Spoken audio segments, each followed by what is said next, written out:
Okay, what are some of the primary ways that a Scrum Master ensures a high-performance team environment?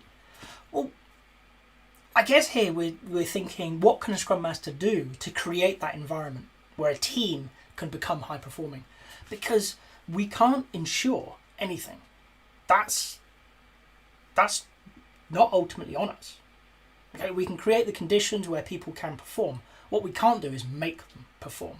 We don't have a big enough stick because there's one of us and there's a whole team of them, and if we do turn up with a big stick, we're not going to be holding said stick for much longer. Okay? So instead, it's about understanding, how do we help teams become great teams? How do we help them move to high performance? And really this starts all the way at the very inception of the team, setting them up so that they understand who they are and why they exist as a team. Okay? So in the early days of chartering, those first days of bringing a team together, we need conversations around what the purpose of the team is. Why does it matter? What's the goal of the team? What's the goal of the product they're working in if it's bigger than one team? How do they know they're progressing towards that goal? How do we test for success? We need to work on who's in the team, who's not in the team, what are their values, how are the responsibilities, the accountabilities of that team going to be spread across the people, who are the key stakeholders, what's the environment we're going to work in, what are the constraints of the organisation. All of these things come together in those early days so that they know what success looks like, they know who they are as a team, or at least they can learn who they are as a team and how they intend to work together, and what are the constraints, what are the conditions placed upon them so that they don't go running off the reservation later on. They're working within what the organisation that is paying the bills wants them to do. So those early conversations become pivotal. They're laying the groundwork to build on. They're getting everybody on the same page. They're opening up the relationship conversations that are to come. Because as a Scrum Master, we're then going to be looking at precisely that, how people are working together. Do we need to foster more of a social environment where people can get to know each other personally? I'm not talking professionally, I'm talking actually, you know that I have 4 kids, they do taekwondo, things like that. Okay? Things that make you care about other people. The fact that I'm an agile coach and I'm a trainer in things, yeah, they're interesting, but you don't care. If you can relate to me as a human being, and I mean a rounded person who has a personal life as well as a professional life, then you're going to start caring about me, John, not that Scrum trainer. Okay? And as a Scrum Master, we're watching for that. How can we, if we need to, develop that to create an environment where people care about each other? Because with caring, with those relationships comes trust.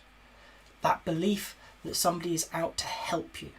And as people build trust individually, collectively, we're going to start growing psychological safety.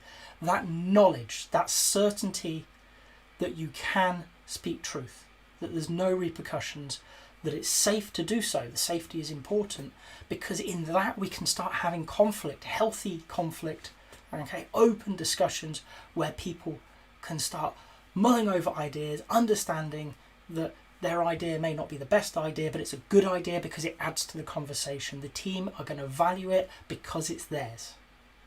Okay? And we're going to start looking at that. Okay? As things go, we're going to move from being somebody who leads the team through early day exercises to get them to think about who they are and why they're there and how they want to work. Very much an educator and a consultant with a facilitative flavour, I hope, into a facilitator, into somebody who's going to help the team. We're going to provide space for them to do the thinking, for them to do the work, and ultimately into a coaching stance where we're going to challenge the team. We're going to ask them questions about what they're doing, why they're doing it, how they can improve. Okay, constantly keeping that dial up so they're always seeking the next thing to be better. They're not getting comfortable, they're not happy in their status quo. They recognise they're good, but they're not as good as they could be. And it doesn't matter how good they become. As a Scrum Master, we're there thinking, you can be better. We're cheerleading them on. We don't know how, and we're open, we're honest about that. But we know they can be better. And as such, we're just going to keep nudging them. We're going to keep asking that question, probing for new ideas, ways they can try out to improve until they get to high performance. And then we continue, because high performance isn't a final state. Okay, they can always be better. Perfection is impossible to achieve, but it's a worthwhile thing to attain. So they're going to keep being better. They're going to keep finding new ways, trying things out. Some will work, some won't work. Okay? We're going to sit with them when stuff doesn't go their way and remind them of how good they've become. We're going to cheer them on when things get well. We're going to celebrate their successes. We're going to keep doing this throughout, so that even when they look around and they think we're amazing, compared to everybody we can see, we're amazing, there's always going to be that little voice that's going, you're amazing and you can be better. What's next?